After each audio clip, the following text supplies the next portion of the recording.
दोस्तों देखिए, जम्मू एंड कश्मीर का स्टेट जब 5 अगस्त 2019 को दो यूनियन टेरिटरीज में तोड़ दिया गया था, union territory of Jammu and Kashmir और यूनियन टेरिटरी ऑफ लद्दाख, तो कहीं ना कहीं लद्दाख में खुशी का माहौल था। लद्दाख के लोग बहुत खुश थे। बहुत लंबे समय से लद्दाख के लोगों की एक डिमांड थी कि जम्मू एंड कश्मीर के अंदर उनको फेयर ट्रीटमेंट नहीं मिलता है, तो उनको अलग यूनियन टेरिटरी बनाओ। तो फाइनली लद्दाख को एक यूनियन टेरिटरी बना दिया गया और लद्दाख के लोग बहुत खुश थे। ओवरऑल आप देखोगे तो कारगिल के कुछ जो इलाके थे वहां पे थोड़ा अपोजिशन था कि भाई लद्दाख को जम्मू एंड कश्मीर से अलग मत करो। ओवरऑल आप देखोगे तो लद्दाख का एक मेजर पोर्शन चाहता था कि उनको अलग यूनियन टेरिटरी बना दिया जाए और बना दिया गया। तो 2019 में खुशी का माहौल था। 2020 के अगस्त आते आते इस यूनियन टेरिटरी के बनने के एक साल के अंदर लद्दाख के अंदर प्रोटेस्ट शुरू हो गए। कहीं ना कहीं लद्दाख के लोग नाराज होने लगे।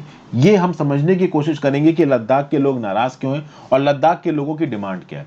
कुछ लोग लद्दाख में बोल रहे हैं कि हमको एक अलग स्टेट का लेजिस्लेचर दो। वो है यूनियन टेरिटरी, लेकिन आपको पता है कि हमारे संविधान में कुछ यूनियन टेरिटरीज को भी लेजिस्लेचर मिला हुआ है, जैसे दिल्ली को मिला हुआ है, जैसे पुदुचेरी को मिला हुआ है, जैसे कि जम्मू एंड कश्मीर को मिला हुआ है। जम्मू एंड कश्मीर में ये यूनियन टेरिटरी के लेजिस्लेचर का इलेक्शन हो सके तभी तो डीलिमिटेशन वहां पे कराया जा रहा है। डीलिमिटेशन पे कल मैंने वीडियो बनाई है, ये तीसरी वीडियो देख सकते हैं, why is delimitation so sensitive इन जम्मू कश्मीर। इस पर्टिकुलर वीडियो को देखिए जाके, आपको काफी कुछ इस वीडियो में जानने को मिलेगा। तो जैसा जम्मू एंड कश्मीर को एक अलग लेजिस्लेचर दिया गया, लद्दाख में बहुत सारे लोग अपनी यूनियन टेरिटरी के लिए भी एक अलग लेजिस्लेचर मान रहे हैं। प्लस लद्दाख में कुछ लोग ये कह रहे हैं कि हमको 6th शेड्यूल स्टेटस, मतलब आप 6th शेड्यूल वाले स्टेट का स्टेटस दीजिए। ये देखिए लद्दाख की एक फोटो है और वहां पे लोग अपने ट्राइबल कल्चर को सेफगार्ड करने के लिए, अपने लैंड को, अपने कल्चर को, अपने एनवायरमेंट को, अपने लोगों को बचाने के लिए छठे शेड्यूल के स्टेटस की डिमांड कर रहे हैं। अब आप सोचोगे कि ये छठा शेड्यूल है क्या। छठा शेड्यूल बहुत न्यूज में रहा है। इसके लिए V174 सिक्स शेड्यूल मैंने लक्ष्मीकांत में ऑलरेडी समझा रखा है। 4 स्टेट्स, त्रिपुरा, मिजोरम, आसाम और मेघालय, इन 4 स्टेट्स में 6 शेड्यूल इलाके, बाकी जितने भी ट्राइबल इलाके हैं वो 5th शेड्यूल में आते हैं। तो छठे शेड्यूल की डिमांड हो रही है यहाँ पे। और छठे शेड्यूल की डिमांड केवल ऐसा नहीं लद्दाख में हो रही, छठे शेड्यूल की डिमांड अरुणाचल प्रदेश के कुछ इलाकों में भी हुई है। इनफैक्ट आसाम के कुछ ट्राइब्स ने भी यहाँ पे छठे शेड्यूल की डिमांड की है। ये मुद्दा जरूर देख लीजिएगा। एक पर्टिकुलर वीडियो मैंने बना रखी, रेंगमा नागाज ऑफ आसाम, ठीक है। तो ये रेंगमा नागाज ऑफ असम क्या मांग रहे हैं इस पर्टिकुलर वीडियो में कवर्ड है। तो रेंगमा नागा वाला इशू है, चाहे अरुणाचल प्रदेश वाला इशू हो, चाहे यहाँ पे लद्दाख का इशू है, छठा शेड्यूल बहुत न्यूज में रहा है। तो ये सारी वीडियोस मैं इसीलिए आपको यहाँ पे कंजंक्शन में दिखा रहा हूँ ताकि आप इन टॉपिक्स को जाके देख लो। छठा शेड्यूल क्लियर होना चाहिए। अब बात आई छठे शेड्यूल की, तो है क्या ये 6 शेड्यूल। मैं बहुत बेसिक इसका आपको बताऊंगा, बहुत डिटेल में यहाँ पे मैं जाने वाला नहीं हूँ। 6 शेड्यूल क्या है? It contains provisions of administration to tribal areas of Assam, Meghalaya, Tripura, Mizoram. 244 of the article of Indian constitution के अंदर आसाम, मेघालय, त्रिपुरा, मिजोरम, AMTM वाले जो स्टेट्स हैं इनको कुछ एक्स्ट्रा ऑर्डिनरी ऑटोनॉमी दी गई है। तो छठे शेड्यूल वाले जो इलाके हैं वहां पे ऑटोनॉमस डिस्ट्रिक्ट काउंसिल बनाए जा सकते हैं। ये ऑटोनॉमस डिस्ट्रिक्ट काउंसिल के पास बहुत ताकतें होती हैं लॉ मेकिंग में, ठीक है, लोगों को सजा देने के रिस्पेक्ट में बहुत सारी ताकतें होती हैं ऑटोनॉमस डिस्ट्रिक्ट काउंसिल के पास। अगर देखो तो आप ये जो 4 स्टेट्स हैं इनमें किन किन जगहों पे ऑटोनॉमस डिस्ट्रिक्ट काउंसिल बनी है, तो आसाम में इन 3 जगहों पे बोडोलैंड, कार्बी एंगलोंग, दीमा हसाओ, मेघालय में गारो खासी जैंतिया, त्रिपुरा में Tripura tribal areas autonomous district council और मिजोरम में चकमा लाई मारा। अभी ये जो आसाम का कार्बी एंगलोंग है यहीं से ये रेंगमा वाला इशू निकला है। तो रेंगमा वाला इशू वाली वीडियो एक बार जरूर देख लीजिएगा। अब इसी छठे स्टेशन की डिमांड कर रहे हैं लद्दाख के लोग, और ये डिमांड अभी न्यूज में इसलिए है क्योंकि मैंने आपको कल ही पिछले 2-3 दिन से एक्चुअली में करंट अफेयर्स में पढ़ा रहा हूं कि जो प्रधानमंत्री मोदी जी हैं वो जो 14 मेन पॉलिटिकल लीडर्स हैं आपके जम्मू एंड कश्मीर के इलाके के, उनके साथ बातचीत कर रहे हैं ताकि डीलिमिटेशन कराया जा सके जम्मू एंड कश्मीर में। तो जब जम्मू एंड कश्मीर में डीलिमिटेशन है तो लद्दाख के बोल रहे हैं कि भैया हमको आप लेजिस्लेचर क्यों नहीं दे रहे हो, जम्मू एंड कश्मीर को यहाँ पे इतनी स्पेशल वो क्यों दी जा रही रियायत। आप समझिए यहाँ लद्दाख नाराज क्यों है। देखिए जब स्पेशल स्टेटस खत्म किया गया ना, जम्मू एंड कश्मीर का आर्टिकल 370 को इनऑपरेटिव किया गया और आर्टिकल 35(1) को खत्म कर दिया गया, तो इससे केवल जम्मू एंड कश्मीर को नुकसान नहीं हुआ है, लद्दाख को भी नुकसान हुआ। समझिए आर्टिकल 370 के अंदर क्या था। जम्मू एंड कश्मीर के स्टेट को कुछ स्पेशल गारंटी मिली थी और जम्मू एंड कश्मीर स्टेट में उस समय पे लद्दाख भी आता था, तो लद्दाख के पास भी स्पेशल गारंटी थी। तो जो जम्मू एंड कश्मीर की स्टेट असेंबली थी वो अपने कॉन्स्टिट्यूशन के हिसाब से काम कर रही थी। जम्मू एंड कश्मीर के इलाके में रहने वाले स्टेट रेजिडेंट के पास अपने खुद के एक सेट ऑफ लॉज थे, प्रॉपर्टी की ओनरशिप उनके हाथ में थी, तो उनकी प्रॉपर्टी कोई बाहर के देश, मतलब बाहर का बाकी इंडिया का इंसान आके नहीं खरीद सकता, तो उनके स्टेट में जाके प्रॉपर्टी खरीदना मुश्किल है। इन इलाकों में फाइनेंशियल इमरजेंसी नहीं लगाई जा सकती, यहाँ पे अगर कोई नौकरी चाहिए तो लद्दाख में रहने वाले इंसान को ही मिलेगी, बाहर का इंसान जाके, जैसे मैं और आप जाके लद्दाख में रह के नौकरियां नहीं ले सकते। तो जो स्पेशल प्रिविलेजेस आर्टिकल 35A के अंदर और 370 के अंदर जम्मू एंड कश्मीर के लोगों के पास थी, वही लद्दाख के पास भी थी। अब प्रॉब्लम यह है कि जैसे ही आर्टिकल 35A हटा और आर्टिकल 370 इनऑपरेटिव हुआ, ये सारी की सारी प्रोटेक्शंस केवल जम्मू एंड कश्मीर के पास से नहीं गई हैं, लद्दाख के पास से भी चली गई हैं। आर्टिकल 35A क्या बोलता था? It debars non residents of Jammu and Kashmir from buying land और property, getting a government job और वोटिंग इन असेंबली इलेक्शंस। मतलब जम्मू एंड कश्मीर में कहीं पे भी, इंक्लूडिंग लद्दाख में, ना कोई बाहर का आदमी जमीन खरीद सकता है, ना ही कोई बाहर का आदमी गवर्नमेंट जॉब पा सकता है, ना ही कोई बाहर का आदमी वहां के असेंबली इलेक्शंस में वोट डाल सकता है। तो इन इलाके में जो इंडिजिनस रहने वाले लोग हैं उनके पास कुछ स्पेशल प्रिविलेजेस थे। तो जम्मू एंड कश्मीर के पास से प्रिविलेजेस गए तो लद्दाख के पास भी प्रिविलेज चले गए। इसीलिए लद्दाख के लोग 2020 के बीच से ही ये डिमांड कर रहे हैं कि हमको छठे शेड्यूल का दर्जा दीजिए, और छठे शेड्यूल का दर्जा अगर इनको मिल जाता है तो लैंड, रिजर्वेशन टू जॉब्स, इनके कल्चर, लैंग्वेज, एनवायरमेंट, सबका प्रोटेक्शन हो सकता है। देखिए लद्दाख के एमपी थुप्स्तान चिवांग, इनका क्या बोलना है कि भाई देखिए आर्टिकल 370 और 35A का प्रोटेक्शन तो अब हमारे पास रहा नहीं है, तो हमको कम से कम छठे शेड्यूल का प्रोटेक्शन तो आप दीजिए। ठीक है, तो एक ये बात हो गई। यहां पे ये प्रोटेक्शन लद्दाख के लोगों को नहीं मिला है, इसलिए कहीं ना कहीं इनके अंदर एक गुस्सा सा पनप रहा है। गुस्सा लंबे समय से पनप रहा है, इसकी पूरी स्टोरी मैं सुनाता हूं। लेकिन इस पर्टिकुलर आर्टिकल में जो भी ये थ्योरी लिखी हुई है, ऑटोनॉमस डिस्ट्रिक्ट काउंसिल, इसकी पावर्स क्या होती हैं, एग्जीक्यूटिव, जुडिशियल, फाइनेंशियल, सब यहाँ पे लिख रखी हैं। जो भी छठे शेड्यूल के अंदर आता है उनके बेनिफिट्स क्या क्या है, ये पूरा का पूरा मैंने इस आर्टिकल में इन्यूमरेट कर रखा है। इस आर्टिकल को आप प्रिंट मार सकते हो, नीचे डिस्क्रिप्शन बॉक्स में आर्टिकल का लिंक दे रखा है, वहां पे जाइए, वेबसाइट पे जाके इसको प्रिंट मार सकते हैं, वेबसाइट पे भी जाके पढ़ सकते हैं।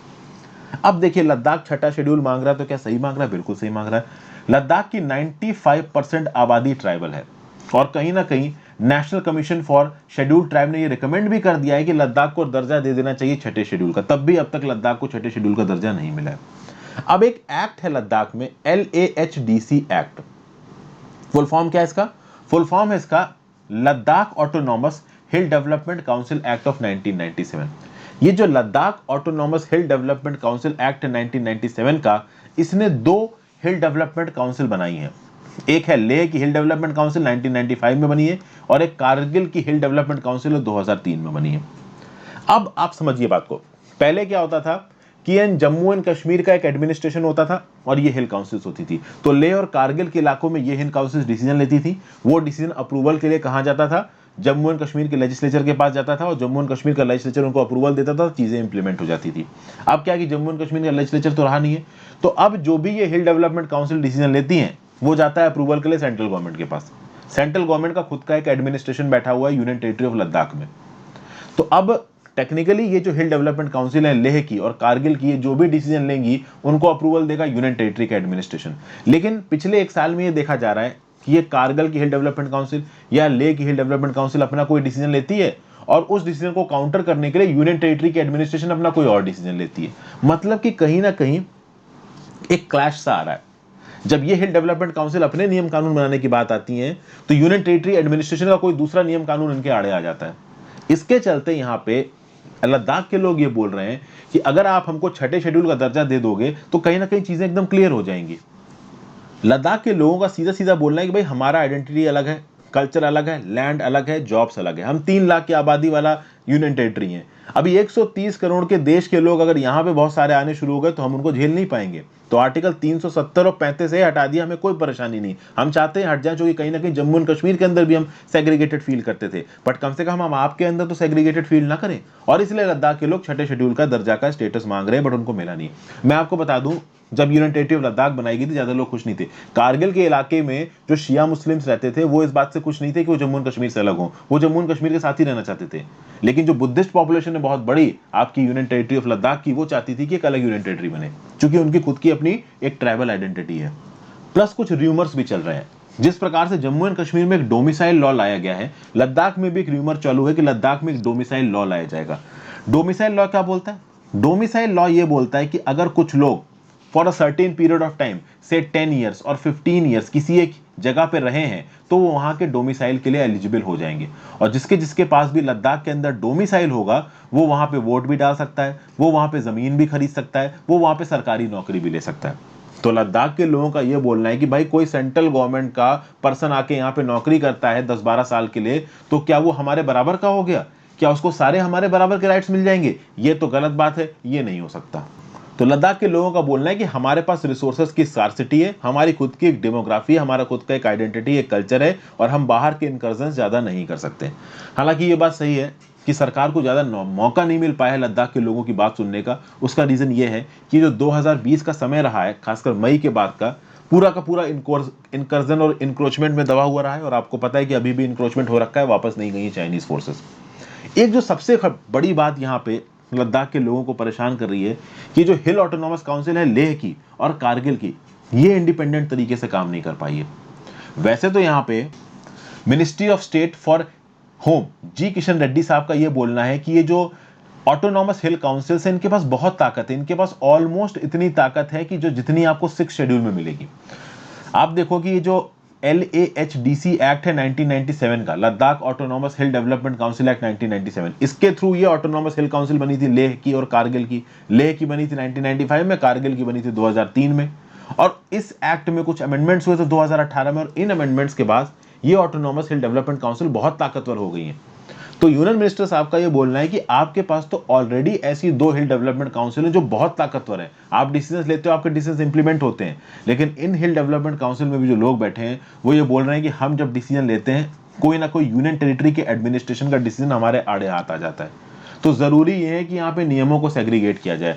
ऑटोनॉमस हिल डेवलपमेंट काउंसिल क्या कर सकती है, यूनियन टेरिटरी एडमिनिस्ट्रेशन क्या कर सकती है, ये बात बिल्कुल क्लियर कट यहाँ पे क्लियर होनी चाहिए।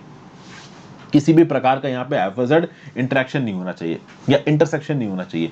इसीलिए यहाँ लद्दाख के लोग बोल रहे हैं कि या तो हमको हमारा अलग लेजिस्लेचर दे दो या हमको छठा शेड्यूल का स्टेटस दे दो।